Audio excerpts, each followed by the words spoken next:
what I wanted to share were some moments around the time that I knew Alexei, more closely, hanging out together in the wireless community, in the community wireless in London. So this is probably, if my memory serves me right, something like 2000 to 2008 or so, I think.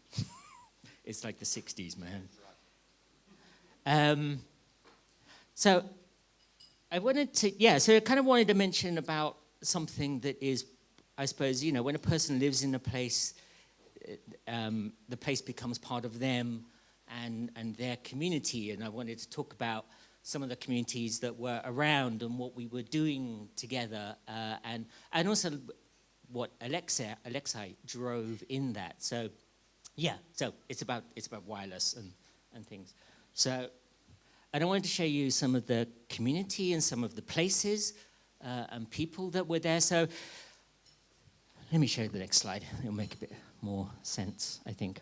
Okay, so this is a bit of East London, where we were based. Up here was Mute. Down over here we have, well, what's called here 20th century, but it was Limehouse Town Hall. Yay. And so here we're talking about a kind of, I think like a 3 kilometer distance, 2 kilometer, something, I don't know, quite a long way. An arts catalyst here was nearby to where Mute was then. Brick Lane TV1, I really can't remember who they are. And yes, Avco things. So it was these people in these places, and a zoomed out map, which has a lot more free-to-air on it, and of course includes Raylab. So Raylab, I'm sure as a lot of you know, but this was where Alexei was based.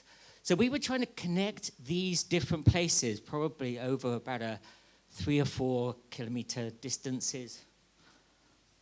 So to show you some of the places, so this was an ambient TV up north. I don't know what they were doing here, but it's great. Something was happening. Like, if only we could be, yeah. Well, I was thinking more of the gossip. I want to know what was. Yes. So yes, this was cutting PVC poles to make aerials. So Alexei is, as you'll hear over the evening, there are many parts to Alexei, but this part was cutting PVC pipes to make aerials. So without him doing this type of stuff, we wouldn't have these aerials. So these were directional aerials. They create a signal that goes out from that spiral. And of course, we were trying to connect these different places. So this was ambient TV. And of course, we're interested in what we could see from the buildings because we wanted to connect the different places. Yes, look, a good store of them. So you could see, we're trying to make here, maybe 9 or so. So it's pretty ambitious. Like, and of course, most of the time of the photos you'll see here of Alexei are him gluing stuff and helping other people glue stuff. Here we get down to Limehouse. 20th century, more cheers for 20th century, yeah. Same aerials, different place. This was, so at 20th century, there were people like space hijackers, there was the University of Openness, there was Talkioki in it was a branch. There were many things. So this is an old town hall, kind of late 19th century, abandoned, kind of. And a lot of things happened there, including aerial making. And of course, and here is someone who was very dear to Alexei, Geo. Alexei and Geo just came together everywhere. They were like Siamese twins or something, bonded. And of course, we had to make routers, we had to make aerials, smoke stuff. And of course, get on roofs was another big part of it. Now, here at 20th century, they did many things, but one, they built a replica of a glider of British prisoner of war troops in some Second World War prisoner of war camp. For some reason or other, in the roof, there was this glider that they built. Roof action, more gluing. But these were different places. So we would have things from like social centers. So this was a hack lab in a place called Rampart, which was about 8-10 buildings that were squadded. Big part of a lot of different demonstration groups. So we're connecting these different places, trying to do our media work. And of course, Alexei is there the whole time, making stuff, getting on roofs with other people. This is where Mute was based. We were based in an old school. And that extended. That was part of Berlin as well, or BerLon, as it was called for some time, when we tried to join the two things together or do the same things in two different places. This was then at the Wizards of OS. So this, I think, is 2007. And Alexei is explaining something here, and they don't know if they're really getting it. And I think other people will know better than me. I think this was the mesh network. Yeah, and that's Jamie King. Yeah. That's Jamie King, yeah. Hive. Hive, sorry. Yeah, I need other people to fill in the gaps for me. I'm like...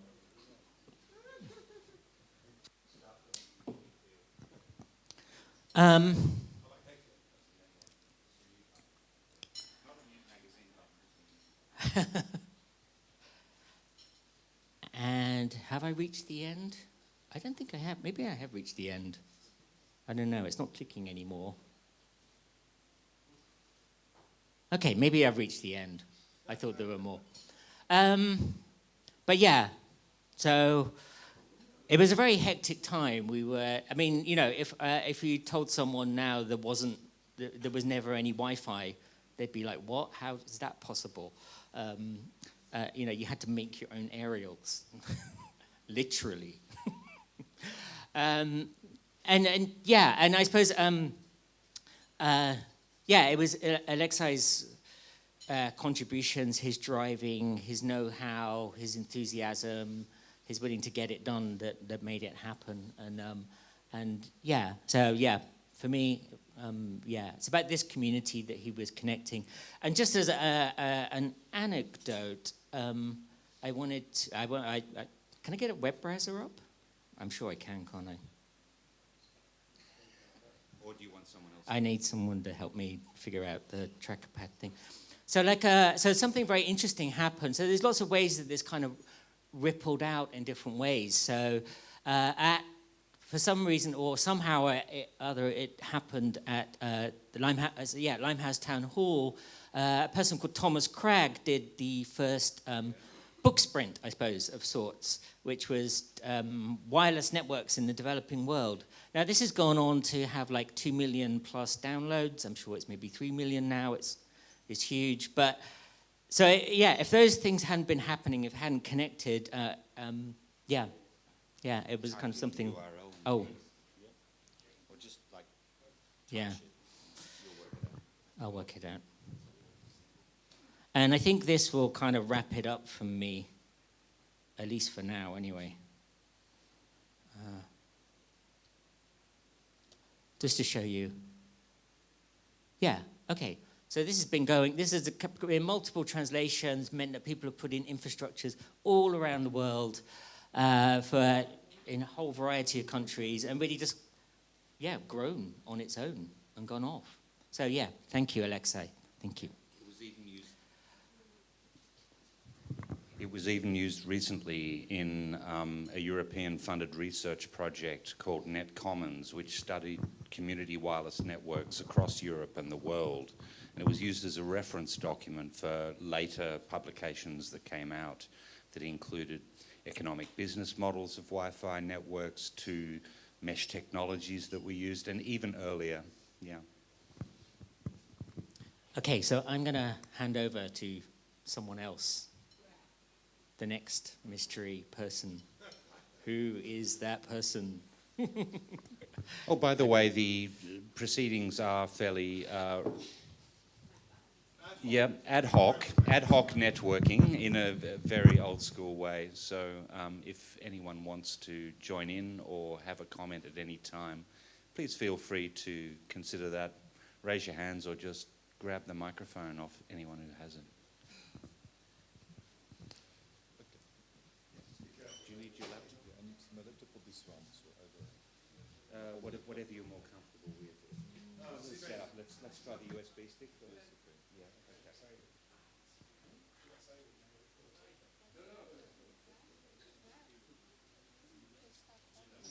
Maybe we can put the radar come up first.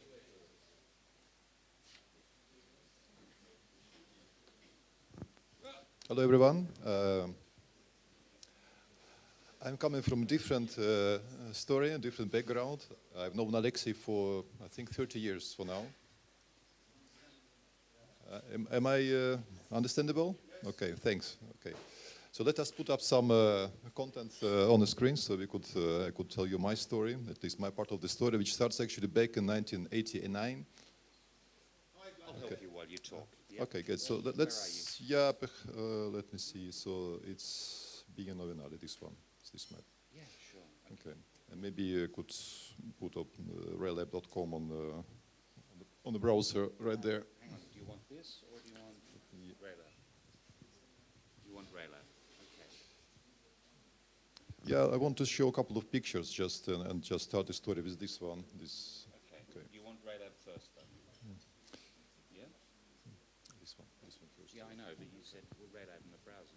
Yeah. Doing that now. Okay. Okay. So okay. Here's Rayla. Okay. So let me tell you something about. The RELAB, of course, we've seen this name as many people know RELAB as a place in London, as a node, as an initiative. But RELAB is started actually in something completely different. As a collaboration which was built around different types of technology and application of it into the arts in different ways. And actually, let's see. Sorry, just let me check.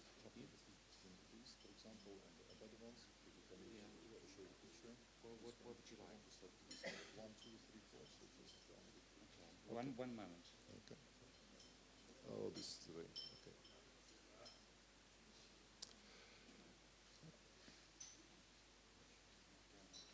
Okay, it's okay. Okay, this is a photo from 1991, and on this photo, Alexei is playing this theremin device, which he made himself. Together with somebody else in Moscow, and with this squad on Petrovka Street, which was like also a hub with all kind of initiative taking place and creative stuff going on, and that's where actually our collaboration started. And he came to Amsterdam. Was some festival there, I think it was Sommerfestijn, like media art, interactive art, and so he came with this device, and he, you know. Does everybody know what theremin device is? It's like this antenna thing. So, but of course, you probably know it as this little box with antennas on two sides, which you play and create some music. But of course, for Alex was not enough. So for him, the theremin device would be something which would consume the whole space. So he made this thing which would be the size of this room with 3 huge antennas, and you could actually move in it. By movements, you create the sound. So created actually the space in which he wanted to. That was one thing, and then the second thing, okay, so what do you do with it? You have the sound, do you want to do something else with it? So he asked me to build some interface for it, do some lights, so that's what we did a couple of times, and that's when our collaboration started. And I think this is actually, physically, next, this one. Okay. Oh, yeah.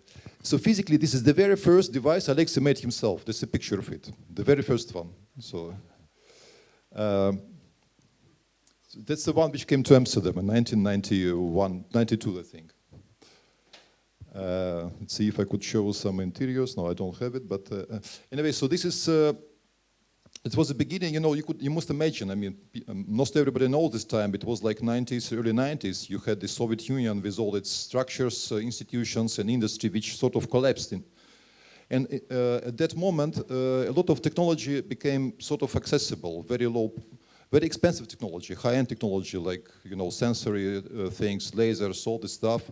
You could get it very cheap if you knew the ways, you knew the people. So after this thing, it was like quite successful, this collaboration. We did a couple of things, it was fun to do it, and then we said, okay, let's try to cooperate. And he went back to Russia, and at some point, I think 92 it was still, he calls me and tells me, you know, Grafov, what do you think about lasers? I said, no, I don't know. I never done something with lasers, and well, might be interesting. So I did a little research just to figure out it's like incredibly expensive, and you know you need to be like this high-end rock band, Genesis or whatever, Deep Purple, Pink Floyd to use the lasers in your show. Said, you know, I could get it cheap. You know, we only need 1 million rubles.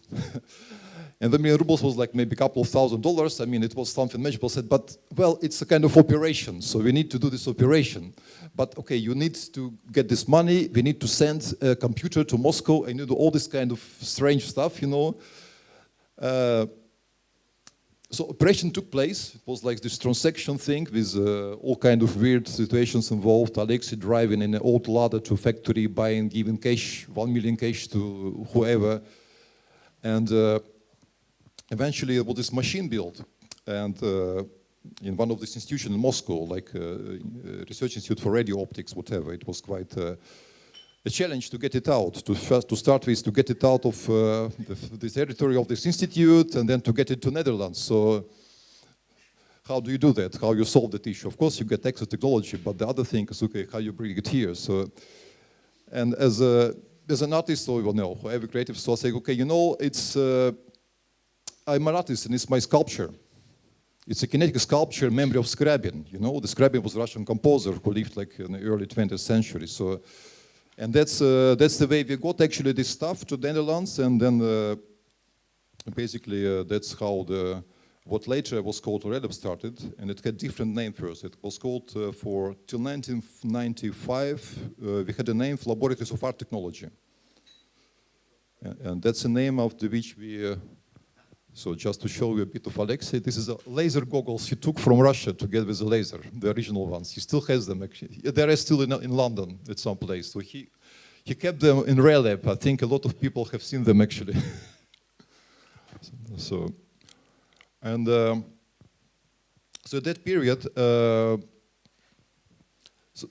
what we did, I mean, of course, you could get laser, have fun and everything. So, but even so, we had this idea. You know, you have access to all this technology. You could do a lot of stuff with it. So, what do you do with it? I mean, nobody knew what to do with it. There were no conversion programs, nothing. So this whole Laboratories of Art Technology as a group was formed around the idea. Okay, we get technology out of this institution. We make it accessible to the artists, to practitioners who use it. We take it to theater. We take it to installations. We take it to the galleries, whatever. So.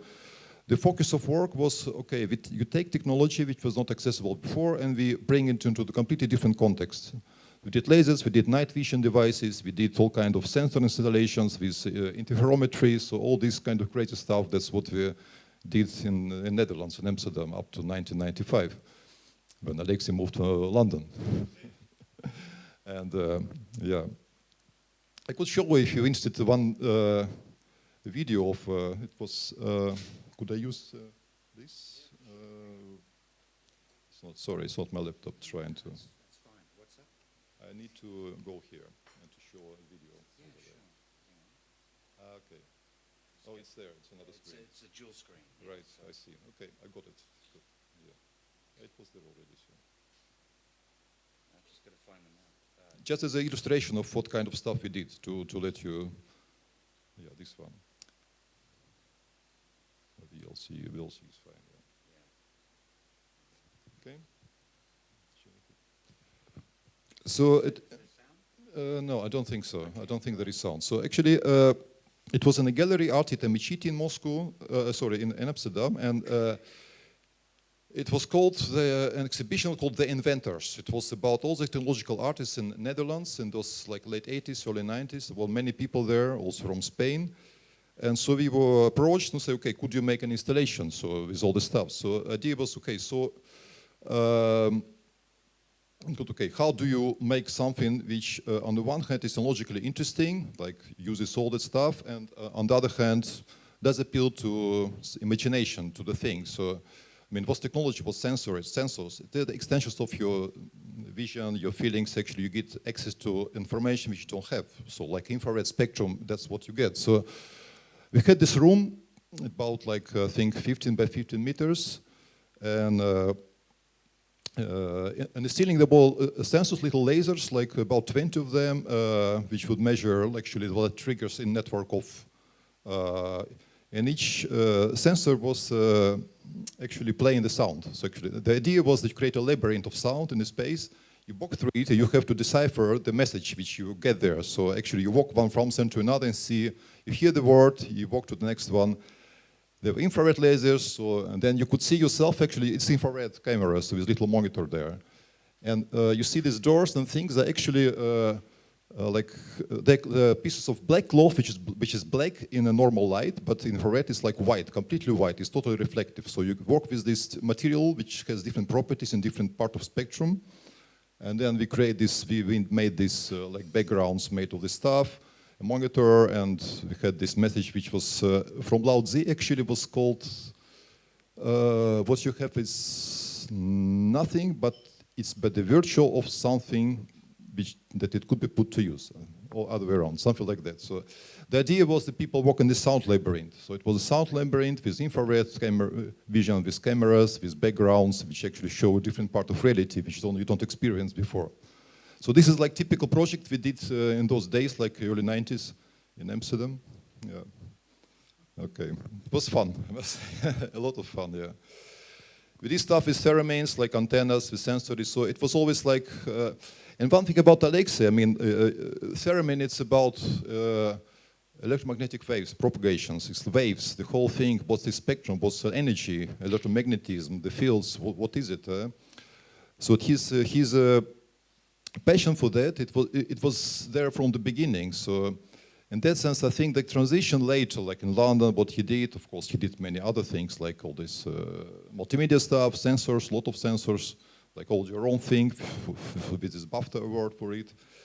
And then this, what we have just seen, this whole antenna and spectrum stuff. So I think to me it was very logical that he somehow arrived to that from this, his idea, affinity with, okay, what is the free Wi-Fi, what is spectrum, what are the waves, what's the nature of the waves. So, okay, so let's move to the next.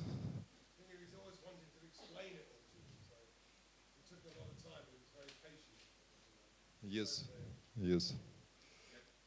Okay, let's. Oh, it's over there. Sorry.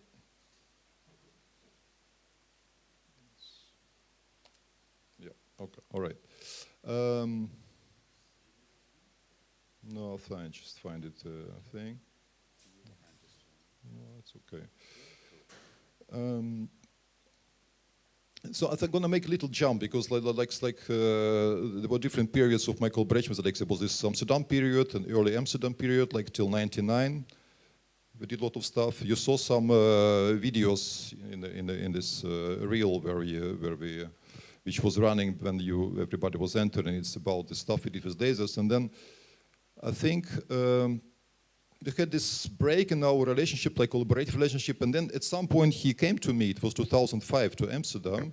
He said, you know, Graf, there is this whole thing, it's really interesting, and it's about this wireless networks, all these devices and all this stuff, would you want to join? So that was, what do you think? Like, so he came actually just to share some ideas and to try to get me again involved in all these things he was doing. So. And that's about the time he was collaborating with Take 2030. It's, let's see, this picture. Oh yeah, this one goes over there. Yeah. I think few people here would. Oh, it's okay. Yeah. Let's make it. Okay. Yeah. So he showed me this picture and said, would you like to join? So I said, yeah, why not? Okay. I said, yes, I'm interested. So, and I think Julie, she's here, and that's thanks to her that we all here together. She initiated this whole thing. So I don't know if it's Berlin or London, but it was. I think he was exploring this whole way of connectivity, spectrum, like spread, and antennas was really like completely his stuff. and that's time. And oh yeah, okay, so. Okay, so I'm gonna be jumping. It won't take much of your time because I'm going back to this is 2006 Seabase. It's right here. So that's we are now into this Hive period. What Hive network was, and Hive networks. Don't know. There are a few people here who know who knew. Like it was like 2005, 6, 7, 8 probably till 2008, which when this initiative was actually very active. It was. Actually funded by Arts Council of England, first as a research project, and then later was full-scale funding to do a lot of stuff, like go around, to develop the kit and all the things. And I want to show you, okay, no, it's something else, completely different. I'm going, oh yeah, I'm sorry. It's, okay. Yes, yeah, I'm here, yeah, okay. Oh yeah, okay. I think, I'm sorry, yeah, I think this one, yeah, this event. Yeah. Oh, here, okay.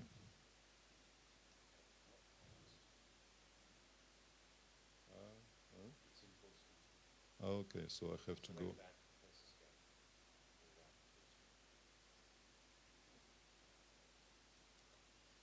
Yes, okay, sorry.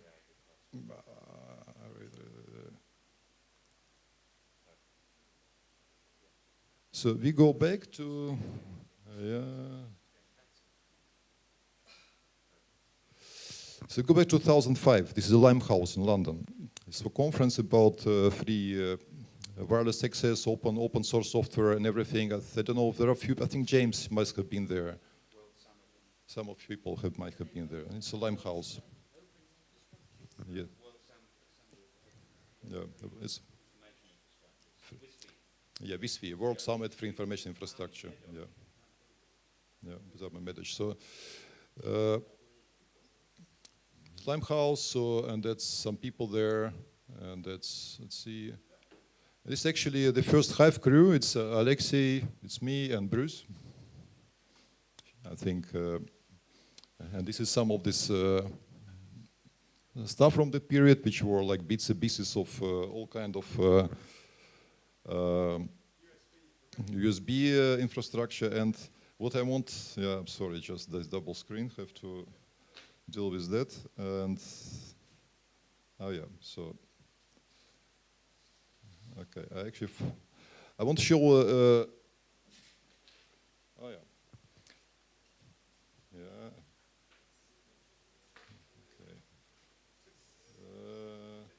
Okay, it's okay. I just want to show this presentation we did actually in Limehouse, just to get you an idea of what we're working on those days. Let's see, where is this? I don't know, this program. Anyways. Okay, anyway, just go like this. So it's 2nd of October 2005.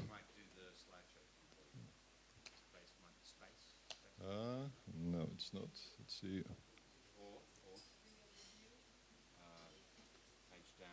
Oh yeah, page down. Okay. All right. It's probably a full screen button there too.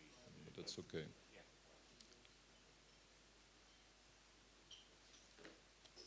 Sorry, just going back in time, like what is it, 15 years ago? But I think some ideas we had that were part of Hive those days are still maybe more actual these days than it used to be. And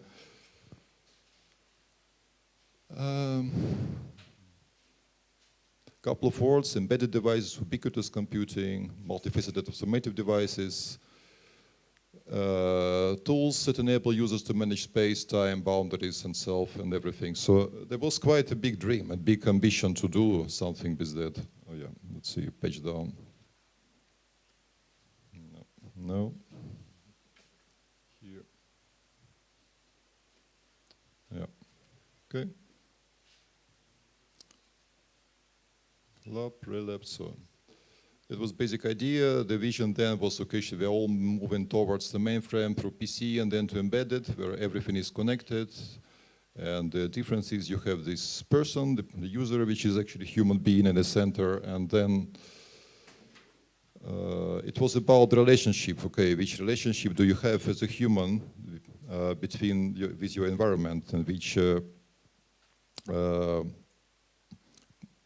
and what role is the technology actually playing in this whole relationship, and where should the center would be? Because in those days, actually, with this, there was a lot of attention, of course, to building infrastructures, because it was not there yet in many aspects, and Hive networks was not about that. It was, oh, okay, what happened? Yeah, okay.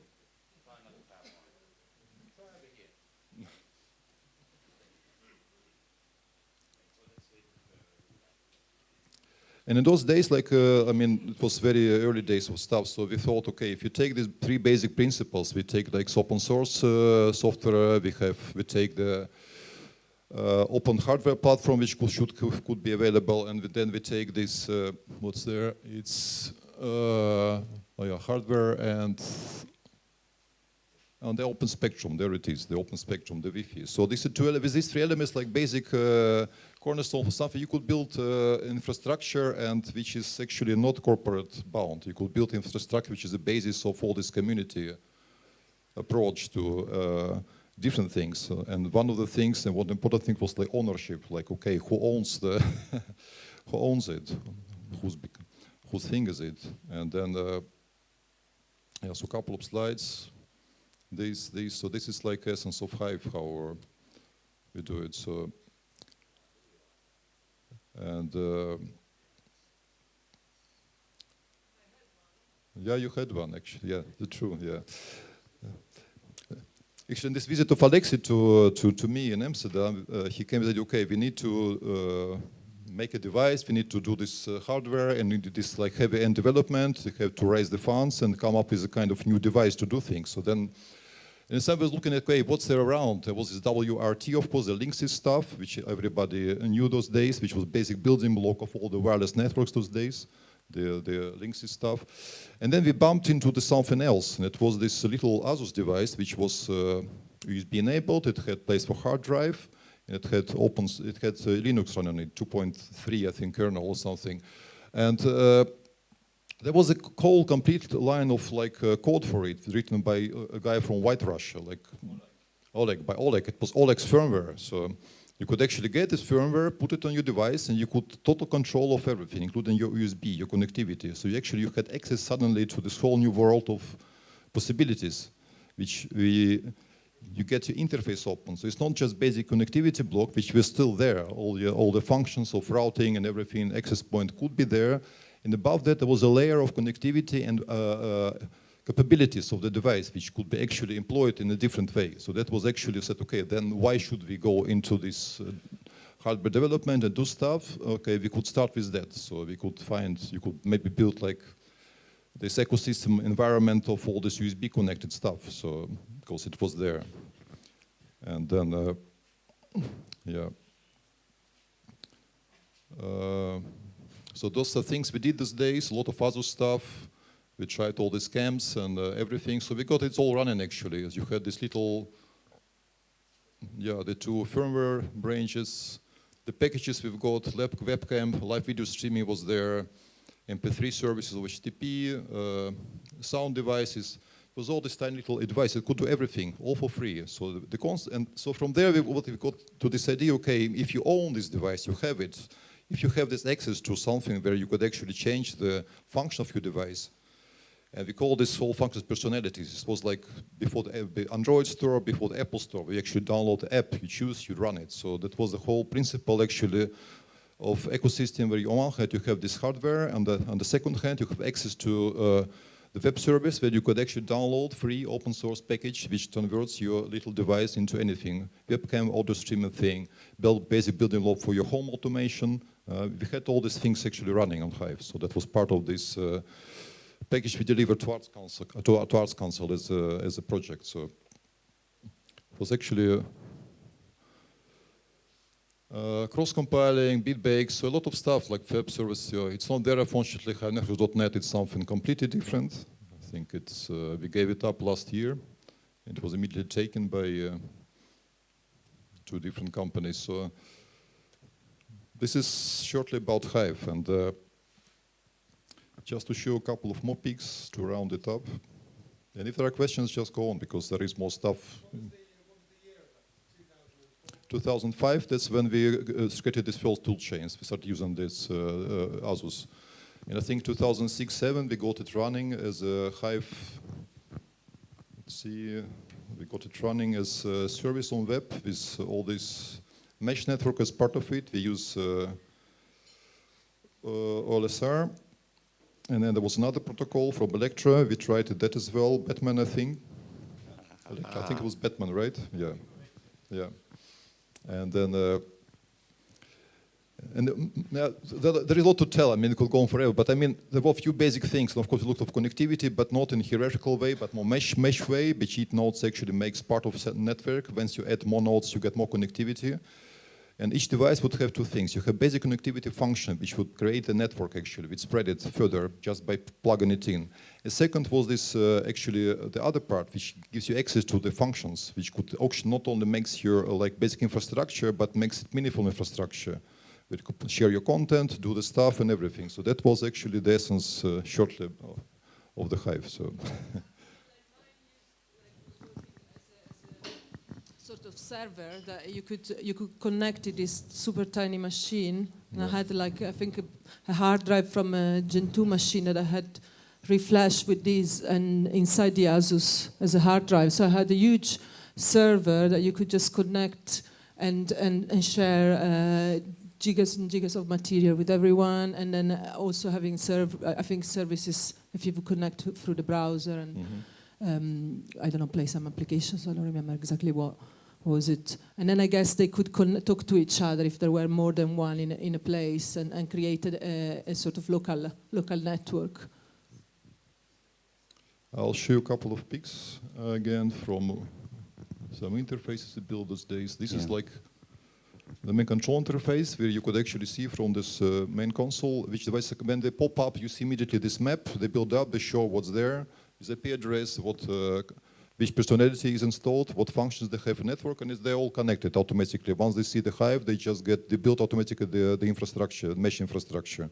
So this was the main interface, and you could go through the web interface into the configuration of the device and just control the whole thing basically in your complete mesh. And a couple of things, just general ideas, you know, like how it should be the infrastructure, communication provision, content gateway. It's all USB based, of course, those days. There was nothing else. Show you some pics. Media pack. This is the, you know, this famous belt. In famous belt, some people have owned or seen, you know. And GPS services. Another project, this is Hidden History projects, which actually consisted of FM broadcast facilities. You could, with your in locality, use your old mobile phone with Bluetooth, upload the track or anything speaking the text. It would automatically do the FM broadcast locally over the area you could define. So all this kind of across band transitions. Another concepts, Linux kernel, OpenWRT, and all the stuff which Hivewares have built above it. Oh yeah, this is Xavier. This is your work. It's a Dutch Electronic Art Festival 2007. We had this live thing with people wearing the specs, going on the streets, like collecting data, like being this, you know, like active, like streamers and everything, coming together into the system, being processed and combined with some V2 in Rotterdam stuff. Another one. Yeah, this is this Hive pack. This is how it looked like. You know, everything worked. And inside there is this somewhere this little Asus device which actually makes a mesh. So if you walk around with like 5-6 people, you create mesh network automatically, just walking around, and you stream to this main location. So this kind of experiments we did those days. Yeah, that was fun basically. So. Anyways, I mean, I could go on forever, but I think I will stop for now. Just give over my microphone to whoever wants to take it over. So, yeah. Ambitions were huge, yeah.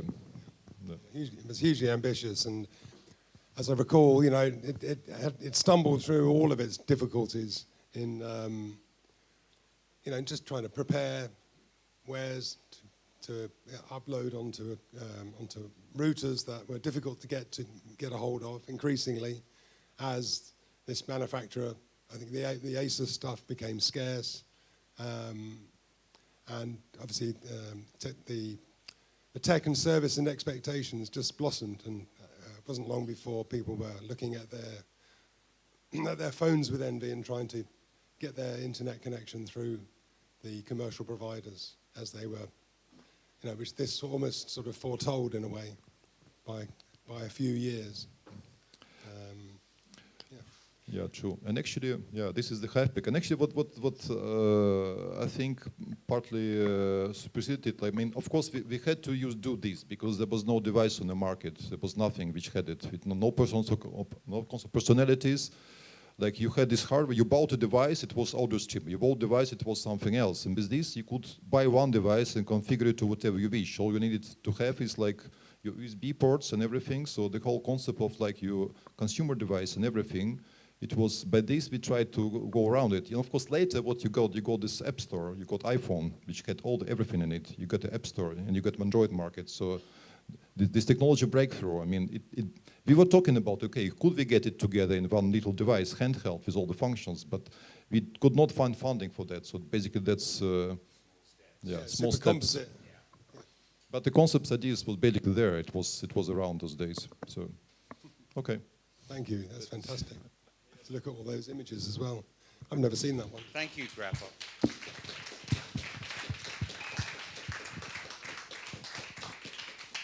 Say a few things?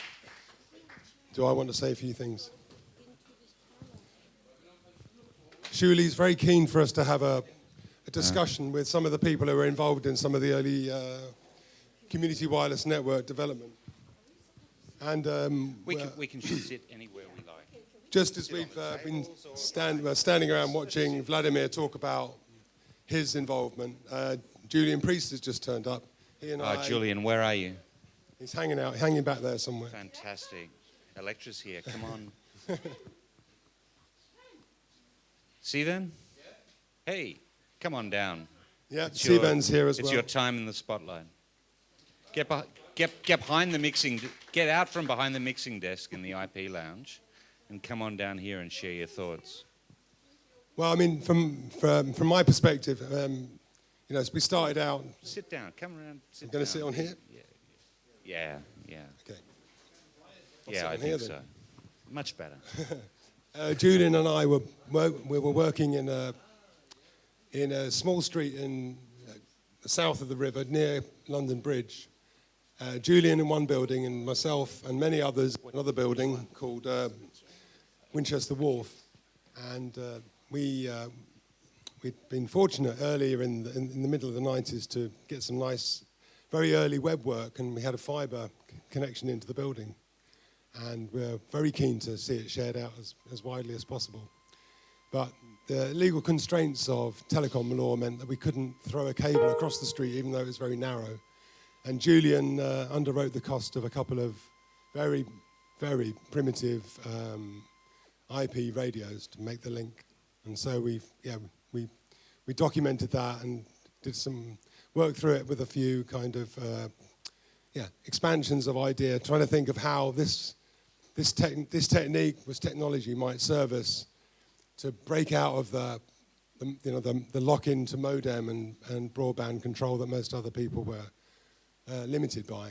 And we made this link across the street, and we started working on expanding on a text for that, which in the end became known as consume.net. And Backspace. That I think we'd a succession of previous sort of adventures that led us to meet each other. I worked on the one side in this building, Winchester Wharf, and he on the other in a commercial. He was running something called Medium Rare, which was like a multimedia production house. But he wanted to share the link, so that was the motivation initially to investigate what techniques would work. So many of those tools, which have obviously become so ubiquitous now that we almost don't even recognize them.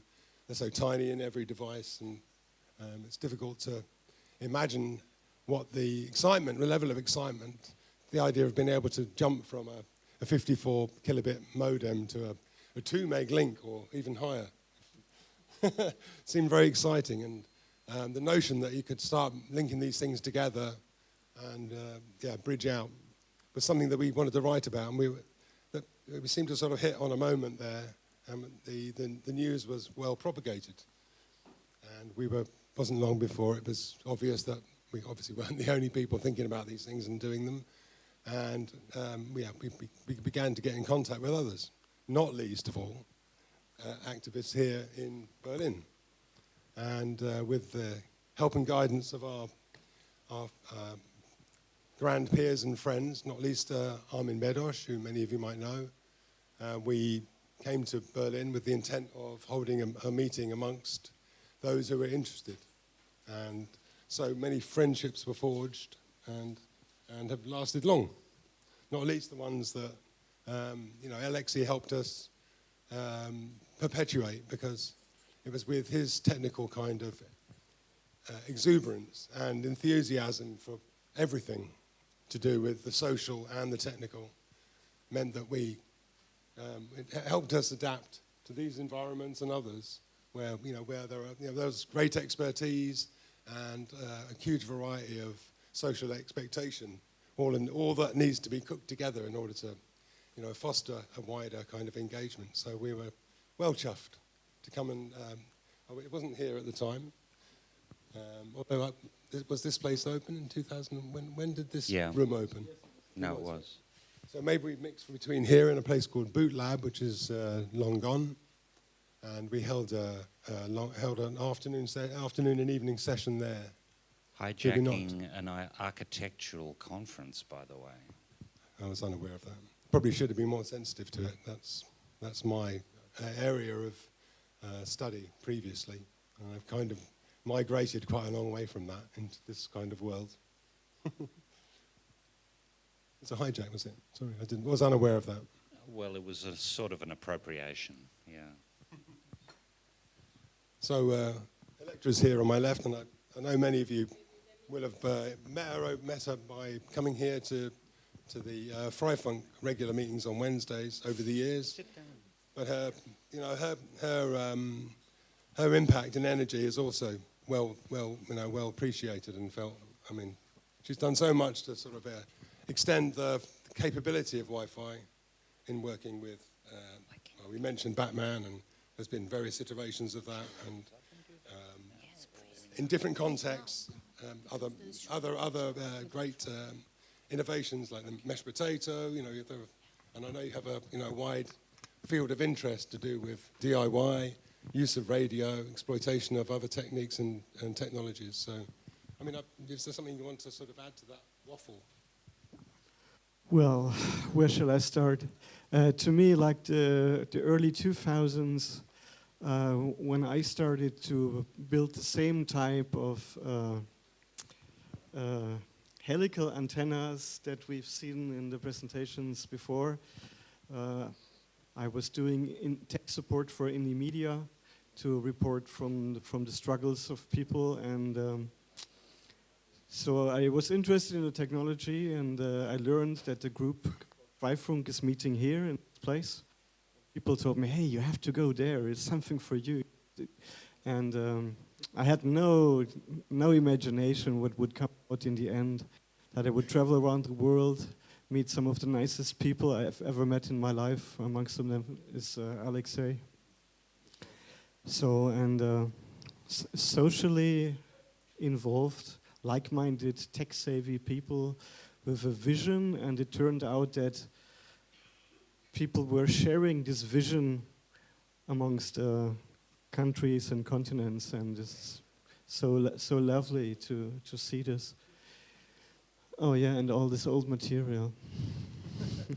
Oh my God, there's so much, right? Yeah. It's lovely to see it. There's so much that I've seen that I love to be shared. I guess it's already in that. Yes, of course. I don't know who introduced me to that tool, but yeah, it was great. Just a mention, because I think particularly meaningful to have this conversation here in Seabase, particularly working with Electra and Sivan. And this was 2004. I think kind of reflect back to what Simon talked about around this time. Actually, I just coming from, I just got to see the show at House the Culture de Vet, or the network exhibition from Transmediale, and somehow I feel maybe this particular Wi-Fi free network history seemed to be not present in this particular show. And so in a certain way, I feel we are now kind of recapping this particular history. And I must say, somehow when between London and Berlin kind of come together, isn't it? And one of our project was this Rich Air Tech 2030 project, but actually with this project and during the Wizards of OS, no? That was 2004. Yeah. So I think maybe a lot of people didn't quite understand that particular history. Electro, come over here, you're in the dark. This particular history at the time of, I think for me, coming from outside, but quite involved, but in the beginning was more like you see the scene in London and you see the scene in Berlin. And then gradually, like by 2004, we were able to merge quite a lot of these Wi-Fi free network research, isn't it? So. Oh, the picture with the lunchbox computers that Alexei had built. Oh, I remember very well. So mesh networking was totally experimental. We were battling with drivers, locking up the computers all the time. And I remember Alexei, and you came with these computers, and the operating system didn't work. It was some BSD version, and so I swapped it for Linux. I remember all these.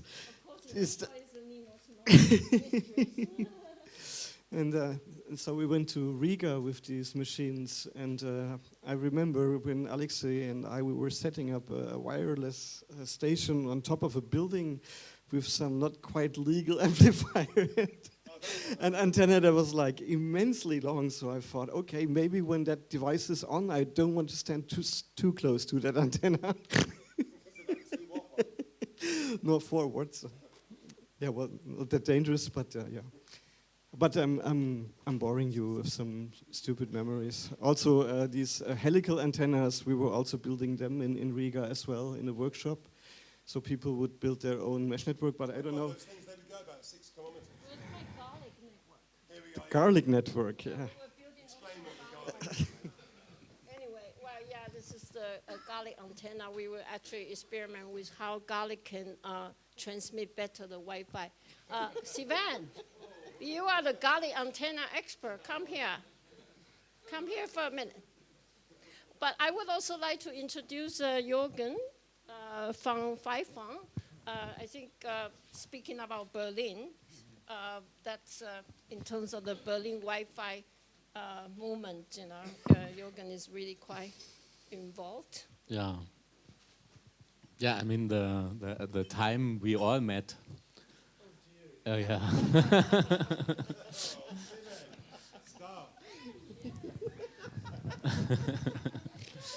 Something's going on. So I think we have, to me, the BerLon event that has been mentioned several times tonight was the initiating event or celebrity or I don't know what, where I got to know Electra, Steven, but also Adam, James, Julian, and Alexei. And I mean, Electra had been fiddling around with Wi-Fi as other people had been in Berlin for quite some time. You were running local, what was it, low-tech, or I don't, can you give her a microphone? Well, we were running one of the first hacker makerspace. Yes. Well, the name or the term hacker makerspace wasn't born yet. Yes. And we were desperately trying to get internet in the south of Friedrichshain, but we were affected by this new technology, the optical connection line for ISDN that was not usable due to a total fuck up of the German Telekom for internet. So we were we're trying to run an internet cafe without any internet, so the only way to give us broadband was to set up wireless links. Yeah, so, and I moved into this district of Berlin with this Opal network, and I moved into one of those X-squatted houses, and they didn't have internet, they were sharing an ISDN line. So I heard about this BerLon thing, and I thought, it would be good to learn more about Wi-Fi. And so I went there. I tried tried to get also to bring some of my housemates, but they weren't interested. They thought it wouldn't work, what many people thought by that time. And yeah, so it was an opportunity to meet people who had been working with this technology both in Berlin and London for quite some time, and they had a hell lot of knowledge, but it was also the atmosphere and the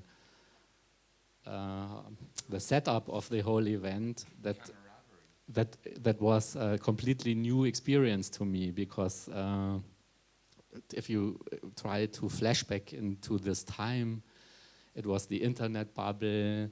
It was all about the first wave of startup economy, and then I went into a space that at that time was not so familiar, even though I was a squatter myself.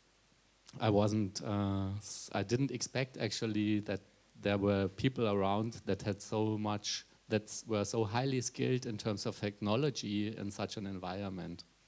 And it was a very open and friendly teaching atmosphere where you could raise all kinds of questions and learn a hell lot of things. People were really willing to forward their knowledge or pass their knowledge to other people. And also I wasn't aware of the political dimensions of the whole topic. And so I dropped in a conversation that was about the PicoPeering Agreement. Yeah, and in my personal life, it made a big change to be there and then to drop into this group of people from Berlin and London. Berlin, Hamburg. Yeah, of course. So many of your countrymen all together in that place for the first time. Yes, as I recall. Yeah, and it's. I mean, the fact that we are all sitting here now is also proving that it was something of importance.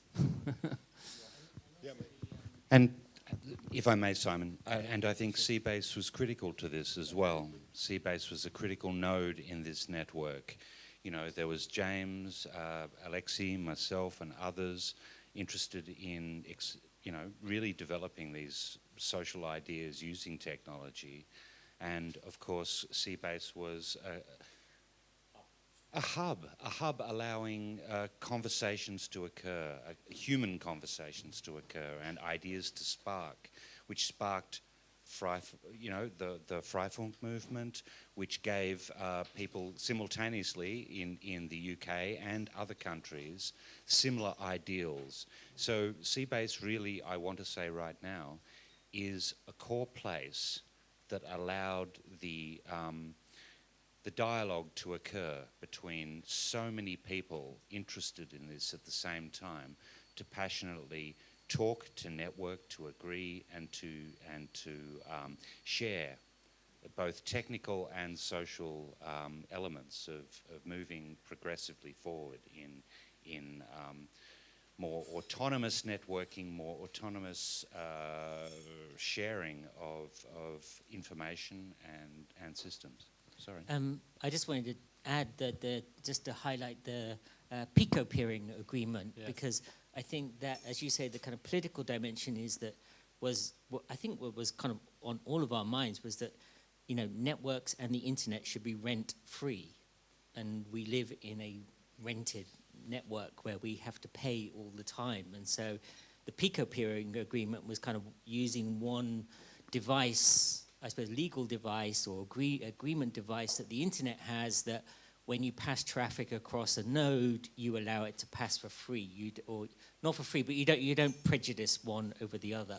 So it was trying to like use that framework, and I think that's what Julian Priest kind of added. Yeah, I think that was Julian's. If I'm not wrong, I think that was Julian's contribution. So for me, this political dimension, which still stands really, the internet. Well, the Corbyn government in the UK, if they could have had a Corbyn government, was going to have free broadband. We shouldn't be renting networks. Yeah. Julian. Hello. Microphone is working. Yeah, it's working pretty well. PicoPeering, it was like a kind of, it was just a, what was it exactly? It started as a discussion at that BerLon event at Bootlab, and then we ran another event called in Copenhagen. Was it the same year or the year? Yes, probably the same year. I think it was about 6 months later. Interpolation, yeah. In Superflex's studio in Nørrebro in Copenhagen. And there we kind of like spent a few days bashing out what it might mean to make a PicoPeering agreement. I think it's still up on picopeer.net if you want to go and have a look. Oh yeah, that server's still working then.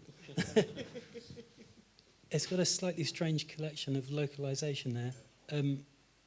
The Chinese version is actually Taiwanese, not Chinese, because the guy who translated it was Taiwanese. The idea of this agreement was that you could kind of make a very... you could take a network and smash it into tiny nodes which would share information between each other without charging. And in that way you could build a kind of large infrastructure which didn't have any kind of financial transactions going on in it. And it's kind of worked in places. Obviously a very different, the whole kind of internet environment at that time was very different from what we have now. You know, now we're kind of like heavily dominated by cell phone networks, really. And there's a whole bunch of upcoming stuff to think about there. But what else can I say about that? That's probably enough. I can add to what Adam mentioned, that when we met at BerLon, Sven was there as well. Sven, please come here as well. And he gave this, so we were meeting the guys, mostly of whom are sitting here, and other people. And Simon gave it a home immediately, because he said, we can meet at the sea base. And then from that moment on, every Wednesday, for very many years, we had a local meeting here at the sea base. Yeah, I have to tell the story so many times. It was October 12 to 14, and it was a BerLon weekend. On Saturday, I joined the meeting, and after, and at the end of the meeting, I invite everybody to join the sea base for socializing. On Sunday, I can't go back to the BerLon, too much socializing. But 2 weeks later, we start with, on a Wednesday, with the wireless, no, what do I call it? Waveflöten. Waveflöten, it's something crazy. Wave, wireless LAN, has something to do with frequencies, and Löten, Löten. Soldering, okay, sorry about my English. And from this point we did it every 14 days, later on every week. And the first time 20 people, then 30 people, 50 people. And then we decentralized it because too much people joining every week, the Freifunk project. So we start setting up meetings in Friedrichshain or Wedding or somewhere else. Same time we start with with a Freifunk Summer Convention, Yeah, 2003. 2003, 1 year later. And then was Limehouse, no, Freifunk Summer Convention. The summer convention, after we met in Copenhagen again. Yeah, then was Limehouse. Then we set up the summer convention here at Seabase in 2003. Yeah, right. And then after that we went to Dursland because there were these funny farmers from Dursland who had a much more impressive Wi-Fi infrastructure than we had. Yeah, they have this in Dursland in Glesborg. They have this. They've got this fantastic sculpture. It's a kind of globe of the world, and it's only got one thing on it, which is Glesborg. And it's definitely at that time it was in fact the center of the Wi-Fi world because they managed to build a wireless network across the whole of Dursland in about 18 months, I think it was. Covering an entire province with a free wireless network. It was totally impressive. And there was a crazy summer convention there where there were people from about 32 different countries turned up from all over the world to... Fresh air free networks. Fresh air free networks, yeah, to work out how to build your own networks. It was pretty good. And then there we came up with this crazy idea of the World Summits of Free Information Infrastructures. Oh, yeah. And the thing with the Dalai Lama.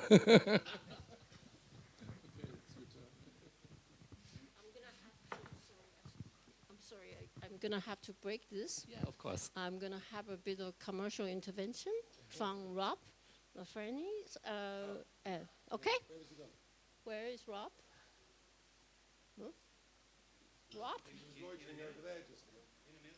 Yes, I would really like to follow up this conversation with the Radio Waves, Radio Sphere, Radio Scope project, and we have a bunch of people involved in that. But before that panel starts, we have a bit of commercial break if we can find Rob. If not, is he here? He wants to show the gravity. This whole thing. Oh, there he is, Rob. Maybe Julie just... Here's your time. Ah, okay. Okay, and then we switch channel. After this, we switch channel. Yeah, okay. But I have to get on YouTube. But I'm going to talk about a period that Alexei came with us to Moscow at the Arts Catalyst. So Simon from Mute already put Arts Catalyst on his map. Arts Catalyst is a science art organization that still exists. I don't work there anymore. And in the early 2000s, we made some missions to Moscow with Marco Pelkan and Dragan Givadino. And we, the aim was to take nearly 50 artists into zero gravity on the Ilyushin MDK airplane, which went up in the air and dived. And we had 30 seconds of zero gravity. And Alexei came to us with a project, a very, very, very, very complicated project. And we said, look, we're not sure if we can do the project, but please come to Moscow with us because we need someone who can speak Russian. So he came to Star City, which was this secret place just outside Moscow where Yuri Gagarin trained before his flight.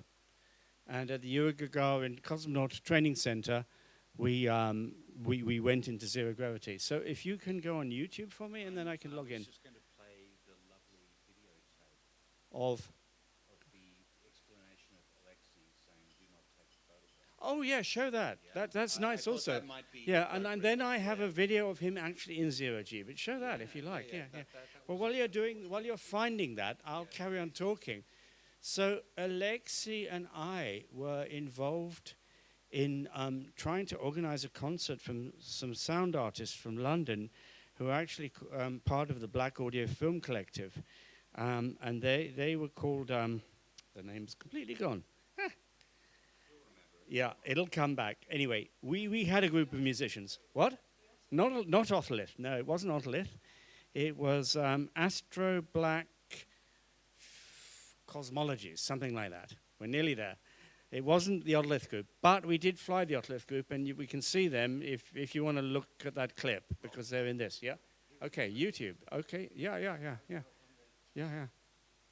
So Alexei also helped to interpret during our briefing for Zero Gravity. A very serious, very funny colonel that. So show a little bit of that would be great. Epaulets and lots of gold braid and everything like that. Zero G procedure. And Alexei and we were there in the cosmonaut bus. We were actually probably in the same cosmonaut bus that took Yuri Gagarin, and it was so ancient.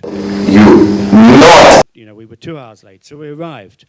And we are going with the musicians to set up at the Cosmonaut Club. And this very, very wound up colonel in the Russian military greeted Alexei and I. And even though we knew he could speak English, came and put his nose 2 inches away from my nose and started screaming at me in Russian for 5 minutes. And I turned to Alexei and I said, what is this guy saying? And he's saying he's trying to decide whether to have you or Boris shot first. Thank you.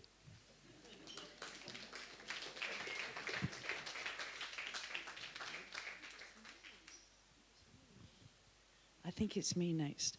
Hi, my name's Kath. Kath Matthews, and I'm an artist, and I met Alexei in the early 2000s in London, and it was at a time when I was very busy doing lots of gigs on stage and things like this, and it had got to a point where I was like working actually with a theremin and making really detailed, exquisite, I thought, sound pieces, which were where I was becoming more and more engaged with the idea that this air that exists in this space, this is the medium that I was working in. And even though I was working totally in sound, I was like, hang on a minute, what about all the other stuff that's going on in air? Okay, I'm using it to be able to make sound, but what about, could I work with radio? And I decided, thanks to a commission that came from Ilse Black, who also worked a lot with Alexei, who unfortunately is not here tonight, that how about actually setting up a radio station and making pieces for radio and then putting radios on the bicycles and sending the bicycles off through the streets and being able to therefore send compositions out onto the street rather than everybody having to come. Can I walk to the left a bit, please? So that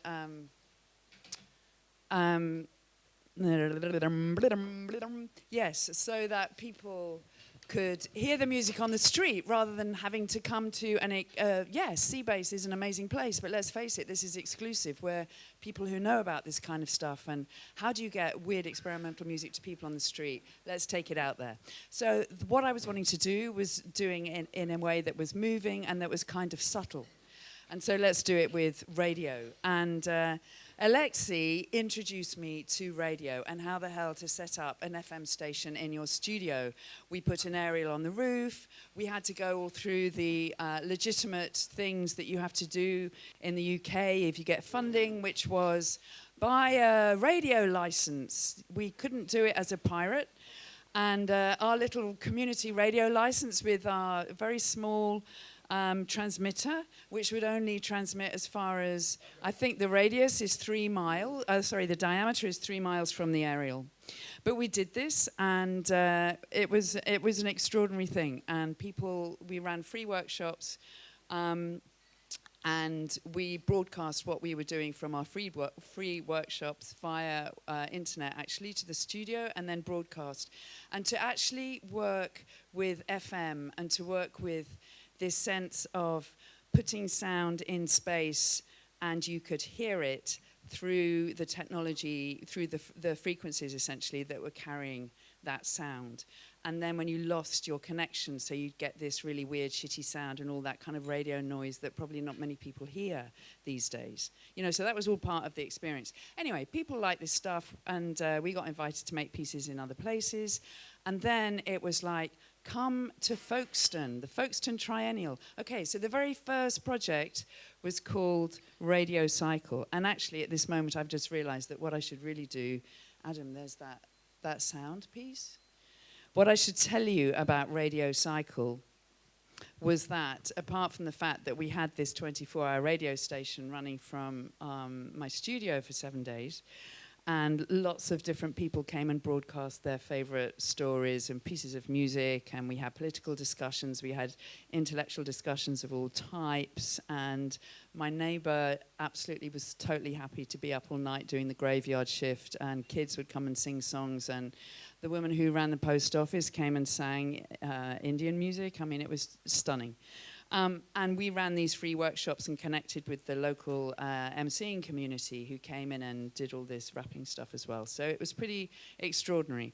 But I'd actually like to take the opportunity to play a discussion that we had on the very first day that we broadcast, or rather an interview, that was between Armin Medosh and Alexei, where Armin is interviewing Dr. Blinov about radio and what actually is radio.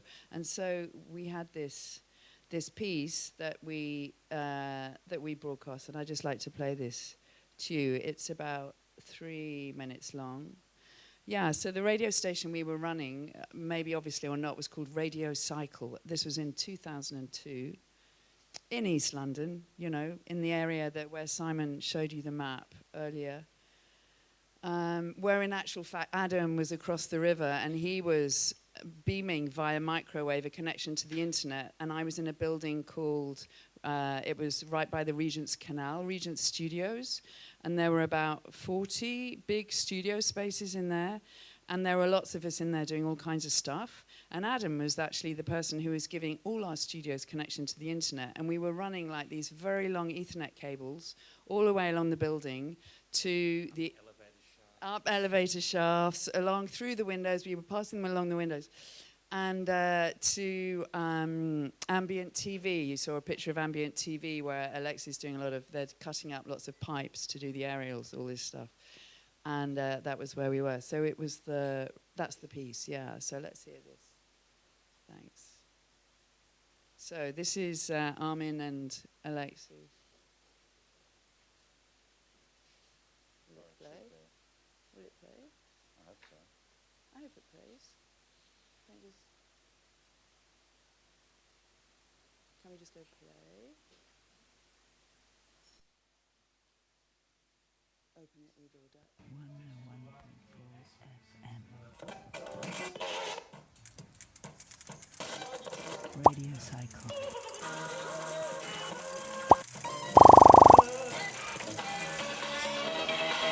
Have you heard us riding by? But Dr. Blinov, I have a more basic question. What kind of waves do we speak about?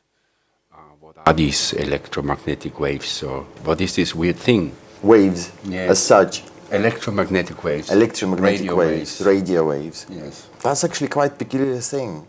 Because as far as I'm aware, still nobody really knows what that actually is. Good afternoon, East London, from Radio Cycle on 101.4 FM. So we have these weird things called electromagnetic waves or radio waves, and we can use them, and we can make a radio program right now, which functions by using those waves, where we have a transmitter, and hopefully somebody out there, hello, has a receiver. Radio Cycle 101.4 FM. Phone number 0207 923 9697. I can actually hear us speak here, but we still don't know how it really works down on the kind of theoretical level. True, that's certainly true. That's certainly true. So, but then they also thought that the radio waves, they propagate through the ether, but then they found out that there is no such thing as the ether, and the radio waves also propagate in the vacuum. True, and they discovered that the light also propagates through the vacuum, which is also quite a contradictory thing, because still nobody knows whether light is a wave or a particle, which is quite a bizarre thing. So, for a few hundred years, the idea of ether was really quite suspended. I find it interesting and hard to understand. I mean, Dr. Blinov, if we have a point A and a point B, and between those points we have a wave, an electromagnetic wave. Does that wave actually travel? Or it does travel. I thought in a way the points are connected anyhow. You see, basically the idea of wave presumes that there is some substance which basically exists between point A and point B. And the wave is a pressure front which actually propagates in that. Yes, just like in the sea or like in the ocean, you've got to have water to have an ocean. If you've got the water, you have a very possibility to have a wave in it, which would be some kind of a front, which would be somehow different from the rest of it. So have you applied like water understanding towards air understanding? Yes, yes, that would be quite rightly, yes.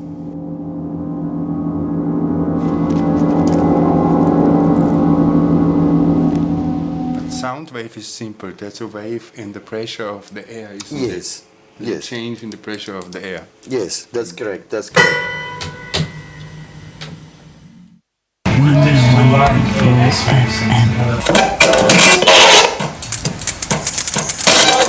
Radio cycle.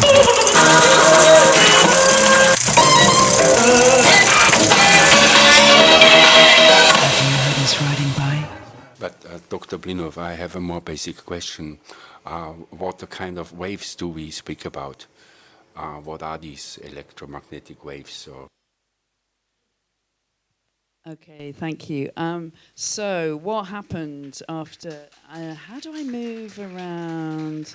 Adam, I'm really sorry, but I don't understand how the trackpad, how does it work? Is it this? Okay, okay. Okay, so, sorry, I'm having problems negotiating an unfamiliar laptop. So, after Radio Cycle, a few years later, I did a couple of other radio pieces, and with our little antenna and everything. This one. That one. Okay, and so then, 2008, we went to Folkestone. It's like, yoo-hoo, we'll do a kind of Radio Cycle type piece in Folkestone, work with a bunch of 11-year-olds. If you get an opportunity to work with 11-year-olds, go for it, they're amazing. And but in Folkestone, it was not possible to use radio because the French transistors were knocking our little weak frequency from our little legit British community station and our transmitter. It was just too weak, so we were knocked out of the airwaves all the time. Plus, Folkestone is hilly, so what are we going to do? And Alexei had come with me and Elsa to Folkestone to recce the setup, and he was going, oh, well, darling, you just have to use, well, we will locate the bikes. We will track the bikes. You put the music on the bikes, and then you track a bicycle, and then you send off cycling around, and then you get the music to change depending on where the bike is. And I went, wow, great idea. Okay, well, how do we do that? So he goes, oh, well, you need GPS. So I didn't know what GPS really was then, you know, but this was 2002 and Hive Networks was in action. So he fixed up several Hive boxes. I think did we have 10 of them? Because we had 10 sonic bikes. And hopefully I'm going to be able to get down to the bottom of the page. Oh, look, connection with Hive Networks up here. Okay, Hive Networks. So the Marvello project, basically we had a shop in Folkestone and we had all our, there we go. We had all our bicycles in there and,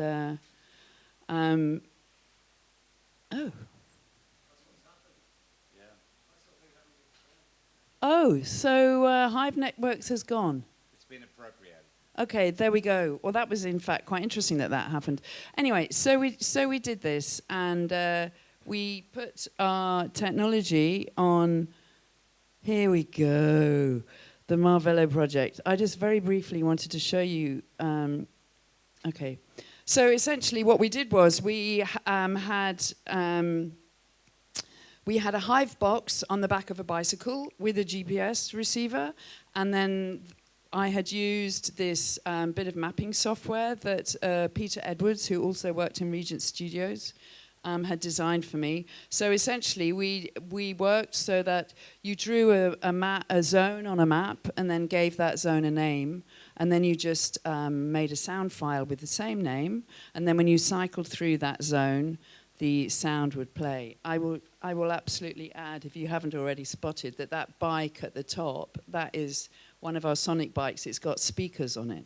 So that was a really, really important part of the whole project, was to actually be putting stereo on a bicycle and taking that music through the streets, so that actually the cyclist became, or the audience member, if you like, became a performer, and the accidental passers-by on the street could hear this.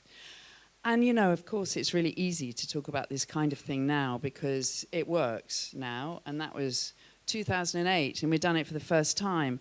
And there were really simple little things, hardware issues all the time, like how do you actually power your Hive box on the back of a bicycle? How do you get a decent sound system on a bicycle? Alexei had this fabulous use of tic-tac boxes. Do you remember tic-tacs, those little sweets, those little minty sweets? They were a really good size to put in the bunch of things that you needed, capacitors and so forth, to solder together into to make a little transformer to transform, step down the 12 volts we were getting out of the motorbike battery on the back of the box that was running the speakers.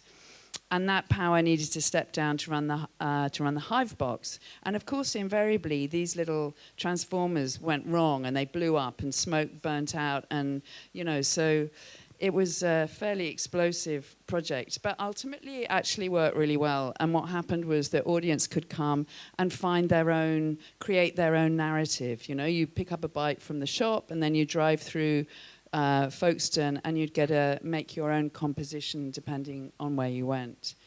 And I'm not really going to say much more, apart from the fact that what has happened is that this very early idea then moved on to, where do I say more? Outside Paces, Sonic Bikes. I want to actually then show you what happened to the Sonic Bike, because the Sonic Bike, oh no, not you. No, I don't want to play this video. Although it's quite funny. One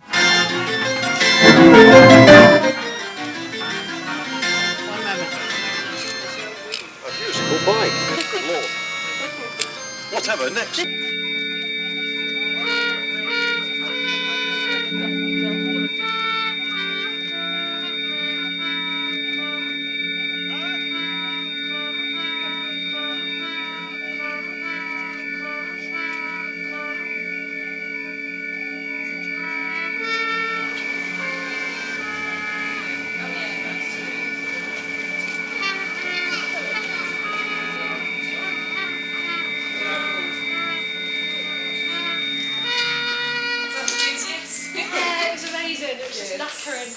It was a nice little day out, yeah? It was fantastic. Thank you. Really Loads of people stopped us as well. Great. Did you stop and have a chat then? Yeah, they were just like, what's going on?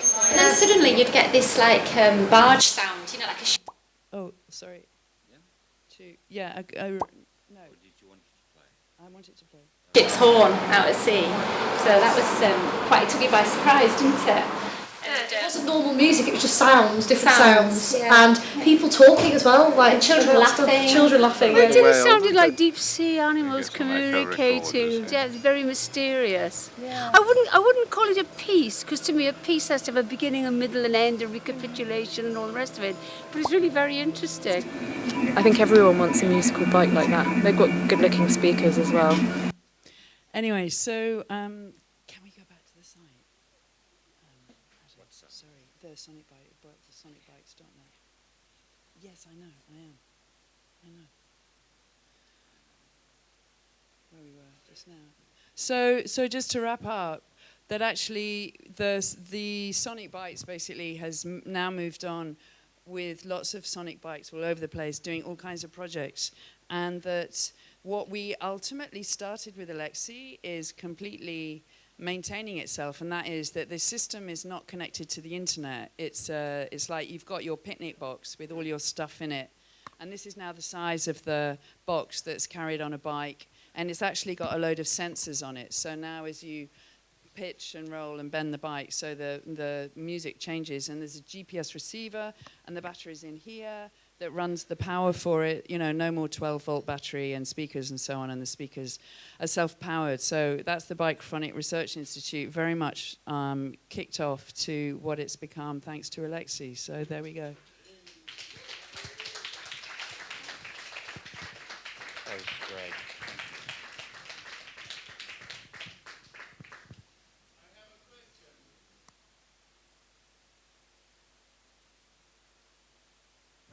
Somebody has a question? Where are you? Ah, thank you. Yeah. Yeah, please. Is it on? Yes. It's on. I wonder, when the bikes meet, many of them in the same area, do they play the song together? Are they synced? And do they make a symphony? Well, I mean, that's a really great question, because that would have been one of the things that we would have worked on, is actually networking the bikes, so that they would actually communicate with each other, and that they would amplify or destroy or change or distort each other's songs. At the moment, they largely play the same thing, but they never play in unison, because they're always on their own timing. Yeah. Okay, thank you.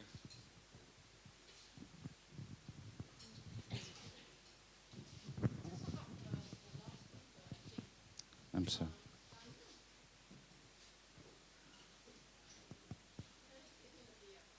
Not last, but I'd like to say something briefly. I met Alexei through James Stevens in about 2001, 2000, okay, I stand corrected. And we were neighbours in East End London, and collaborated in a lot of things. We did early things with Wi-Fi drivers. We ported, I imported the first Wi-Fi hardware into the UK at the time. These were not incorporated into laptops and so on at the time. These were quite novel devices. And we thought about trying to appropriate this technology into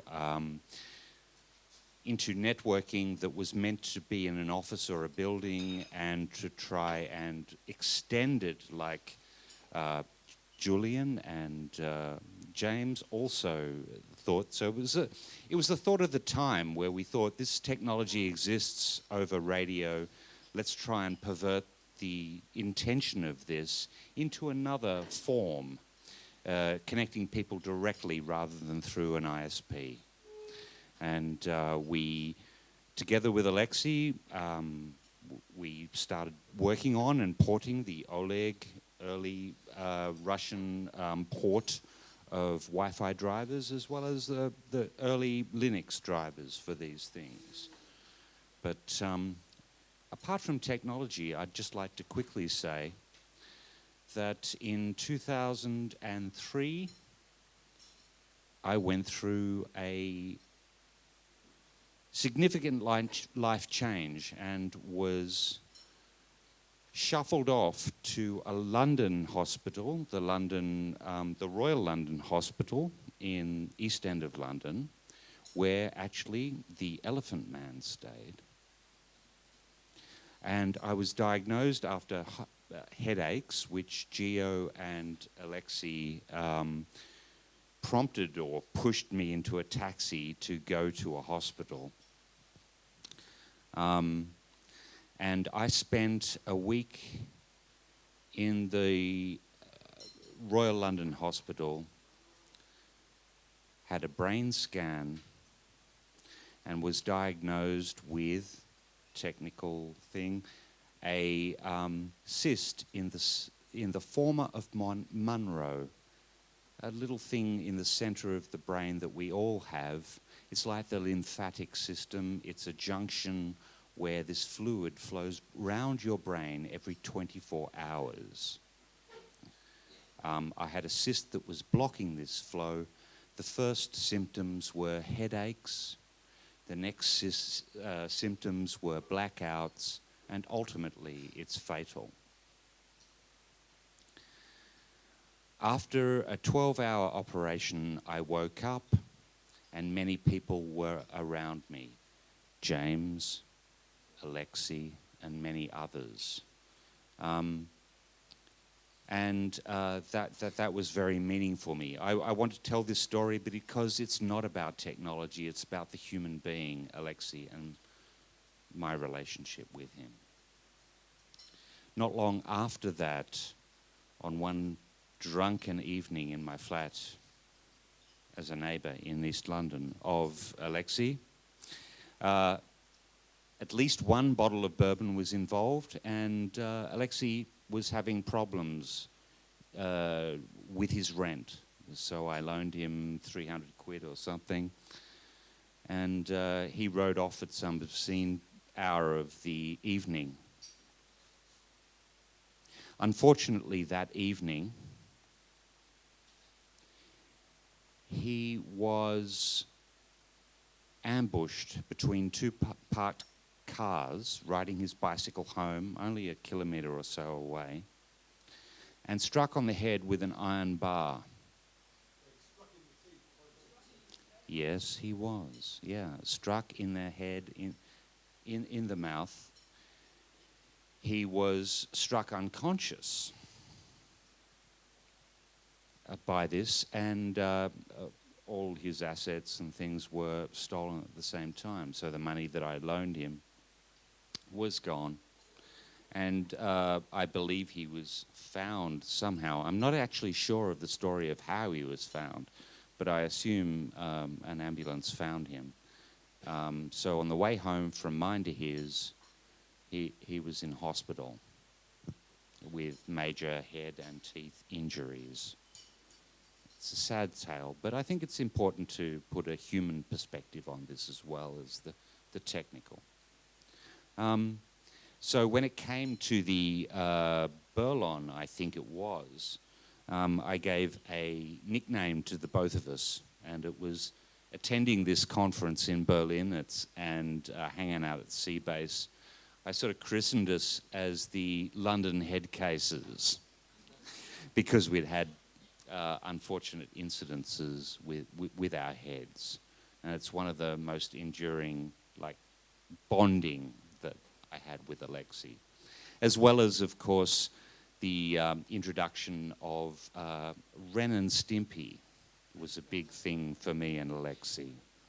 You know, this childlike wonder combined with animation and really sort of dark in another way. So I'd just like to, I just wanted to share this with you as a more human moment and part of the history of something that we went through together. So thank you.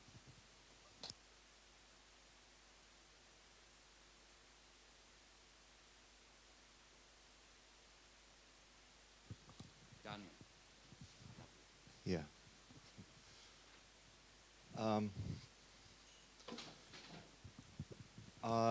I met Alexei first time in, I think it was year 2003 or maybe 2004 in Glasgow during, I think it was Machinista Festival, where I saw those crates or like trailers rather with huge truck batteries, and I was like, what the hell is this? And next to it, there were these roller girls with those cases that you already saw, and I was like, shit, this is, I was looking at the antenna and like realizing it was a Wi-Fi antenna, and I was like, this is really amazing, because a couple of years prior that I started playing with like the Wi-Fi, you know, in the beginning of 2000s. It was sort of a new thing, a thing that also felt very powerful, as in like being able to create your own network infrastructure, radio infrastructure, and actually it being rather accessible and cheap. And it was such a great toy to play with, and all the warp driving and, you know, just sort of enjoying it as a sport. But when I saw, was it Reach Air 2030? I was like, something flipped in my mind, and I was like, shit, actually you can do Like you can do activist things with it. You can do art with it. You can perform with this infrastructure that is suddenly so accessible and so flexible and so right under your fingertips. And it was the very beginning of my introduction to the networking and this the whole idea of like computer communication. I was like extremely excited, but then I saw that work and it totally changed my vision at that technology, that it wasn't a pragmatic thing anymore for me. It did become a tool, an artistic tool, or a tool for expression. And I'm just saying that because I realized that actually Alexei's work, which I mean, I saw the work first. I actually met him in person, I think the year after, but that work had absolutely tremendous influence on what I was doing at the time. And I will show you two projects. One is my very early networking project that was directly influenced by the work that was done by people around here, including, of course, Freifunk, and the idea of having to, it's cool, the idea of having to develop a notion of what is called like TAZ, right, the temporal autonomous zone, meaning have to create networks to your own liking, disconnected from the internet, being mobile or not, operating by the rules that you decide, and so on and so forth. And there was one project that was called Netless. It was actually developed at the XXXXX micro residency at the time with Martin House. He's here somewhere. And probably those of you who, how do I switch to the other screen? Oh, there it is. Oh, right. There will be you will definitely see similarities to, well, maybe Reach Air 2030 or many other projects of that kind at the time. The amazing thing is that my self-hosted home server just went down, and those internet resources that I was going to show you. Wait, what is this? Where's the browser? Whose computer is this? Okay.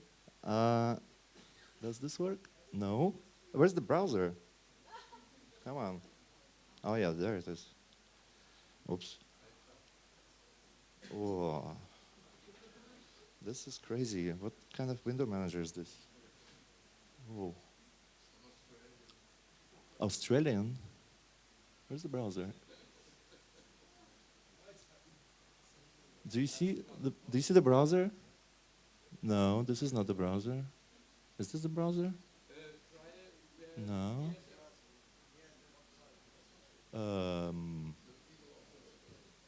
I see the browser here. Can I get the browser up there? Of course you can. Yeah, thanks. Do it, master. No, I'm not a master. I'm here to serve. Oh. Here to serve as a master. What do you want? Browser? Yes. What do you want? Beyond that, you need. Cool. Well, since my home server is down, I'm going to source Google's cache for some images. Well, that's going to be up to you. You All right. type in the browser what you want. Yeah. All right, my job here is done. Sorry, I will have to go to Google, which I don't often do, but this time I have to. And I'm just really quickly going to show you what Alexei inspired me at the time. Let's see if the cached version of the page is available. No? Oh, yeah, you see my home server is down.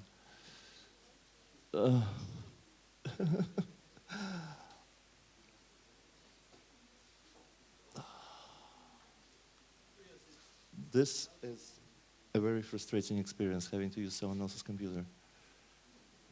Right. So the idea was actually very simple, that using a modified wireless router, and at the time, oh yeah, great, no pictures. Okay. Using a modified wireless router, which was a Fonera, small Fonera device, very extremely hackable, I was modifying these devices to from being an access point to become a network node capable of transmitting and receiving data and storing it, and those devices were going to be attached to public transport. And my first attempt of actually running the system was in London, which I got nearly arrested for doing because it looked really spooky, because I was trying to attach these devices to London buses, and I thought like the network was so broad and wide and like covering the entire city that it would actually make perfect sense to attach type of like automated sneaker net device to a bus, and then as the bus traverses the city, it will disseminate the data that is stored on the device, and the device will receive the data should it appear in the vicinity of another device. So you would like swap in an automated fashion. You would swap the data between the devices, and it was actually, I had a great time in London having to look at all the bus routes and kind of imagine a topology of such a network that would, of course, depend on the flows of, city traffic, public transport, and people as well. But the idea was that, yeah, if there are enough people in the city carrying such devices, and once a string, it was all about like SMS-like messages. Once a new string is being added to one of the devices, eventually all of the devices will receive it, because a single device starts to broadcast it. Any other device, any other netless device coming into its vicinity will copy the data and rebroadcast it further. And so it was a type of like a viral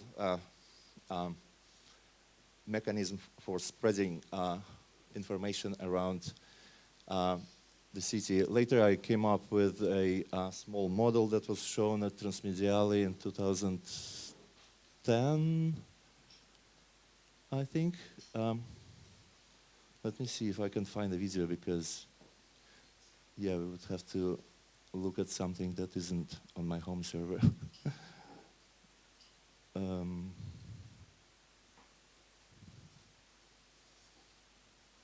wait a second.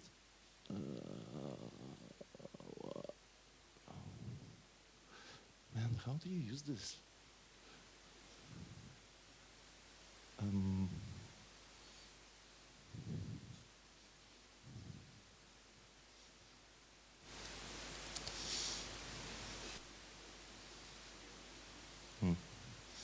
Yeah, sorry for this kind of messy browsing, because right before Shuli asked me if I want to go say something, I was like, oh shit, my server is actually down. And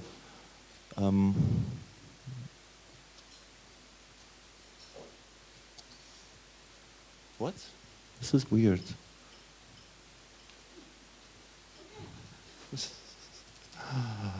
I just wanted to show you a model, but I guess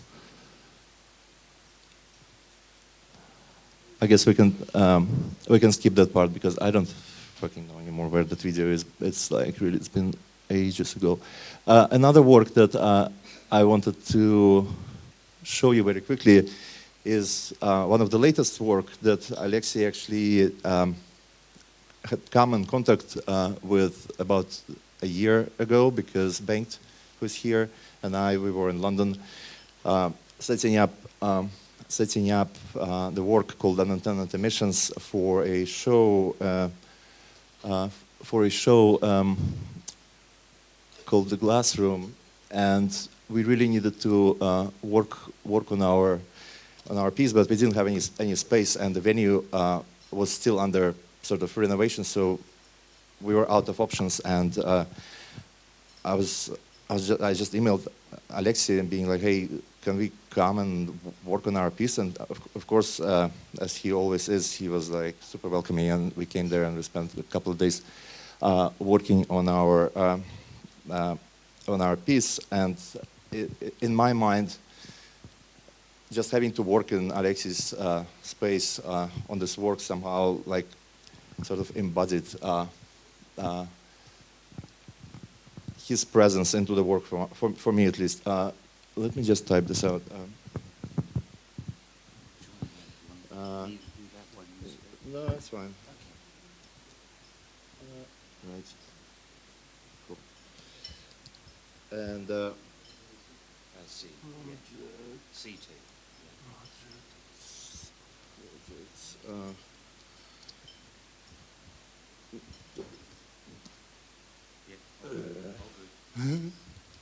Space there. Is that intended? Yep.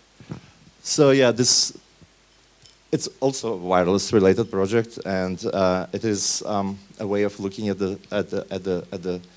way of mapping out a space based on the signal that wireless devices emit into the air. You can think of it as a model of a surveillance system, for instance, because it allows you to determine two-dimensional positions of individuals in space just based on, the unintended radiation that their Wi-Fi-enabled devices create. And that's a shot from the Axioma gallery, I think, where the work was installed before. And that's how the screen looks. So there is a big projection, and on that projection, as people get into the space, their devices appear on the screen in a position approximate to people's position in a space. And it is quite frightening, but it sort of approaches the wireless spectrum, I suppose, from the other side, not attempting to use it for like for community purposes or for any type of communication. It actually it observes the spectrum and attempts to render leaked information as an attempt to actually raise awareness about how our data, how some type of information leaks out without even our realization, and just because it's a radio wave, and even if you cannot decrypt the traffic, you can triangulate and actually figure out the position of a person in space based on that. And yeah, it's like it's 20 years forward, using a new generation of wireless hardware, obviously, with this new, well, relatively new, but really nice and powerful and open source and hackable TP-Link RCRC7 devices. And but in the very essence, this is a very similar device to what was running community wireless networks 15, 20 years ago, like the Linksys WRT54G, for instance. I mean, it's still running OpenWRT there, and of course, these devices have much more processing power, and they can even like shuffle data in and out. And yeah, we're using arrays of these actually prefabricated antennas, because I have spent many days and weeks making my own antennas, but it's kind of, it's not really like museum worthy kind of thing to make, or like if you do want to make an antenna, of course you can go like really hardcore and create an antenna which will look maybe the same and function in the same way, but then there is a market that already exists that has amazing devices that you can buy these days and sort of use them in your own work without having to reinvent the wheel. But Bengt can probably like say a little more about it if you want to hear about the technical details. But yeah, the work is intended as I sort of, bringing one's attention to the kind of world we are living in today, you know. And yeah, in year 2000 with like Reach Air 2030, it was fun, it was new, it was exciting, and now it is kind of dawning, and it's something we need to be thinking about critically. And I just think like between the first work I was showing and this one, the distance is like 15 years, and it's kind of interesting to see how like the tone of the conversation provoked by the work, or both works, how it changed, you know, over the course of time. And other than that, I think throughout my experience of interacting with Alexei, which I must say wasn't a lot, but every time I did see him, I would feel like I talked to someone who was so full of courage and full of this never-ending lust for experimentation. And I think that's like one of the major qualities I carried out from having to know Alexei, is not to fear to like stick your hands into the guts of the machine and like and just feel kind of free doing whatever you can imagine doing. Like that, yeah.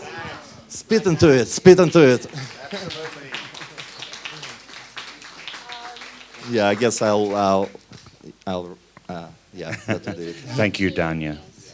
We just want to break in here a bit, because it's been a very beautiful testimony for the last 2 or 3 hours, and we want to have a bit of break, and we actually have a few performances coming up. Next will be Martin Kaus and Cap Matthews. S-Name is here, Ivanka is here. But we can all stretch it a little bit. We probably have a bit of arrangement. And meanwhile, we're going to leave the mic up here. Anyone want to come up and say something, you're welcome. Yeah, this is really important to leave. A little bit, yeah? Thank you very much. Yeah. To leave or think, and also improvisationally, the people at Seabase have actually, you can see here this lovely white shiny object, have set up a theremin. I don't know how many people in the audience have experimented with theremins, but their basis, of course, is radio and waves. Yes, so at some point in the evening or at an improvisational stage, this has been kindly loaned to allow people to play with a theremin and to add to the sonic ambience of a room. So please, I hope we have an opportunity to do that. Yeah, we also have Graf here. Graf? Yep, there he is. Yes. Also, he has set up a whole laser light, which he has also been collaborating with Alexei over the years, doing the laser. So that's all set up over there. So maybe we will have a kind of half-hour reset. Meanwhile, you know, maybe play around, and if you want to talk, and come back with Cap and Martin. Yeah. Thank you. Yes, and also just one thing for people. There is some food on a table here. If you're hungry, please do. There was. Oh, there's not much left. Actually, the whole night, there should be always some food. The musicians themselves are actually cooking, so it's just like they try to juggle the time.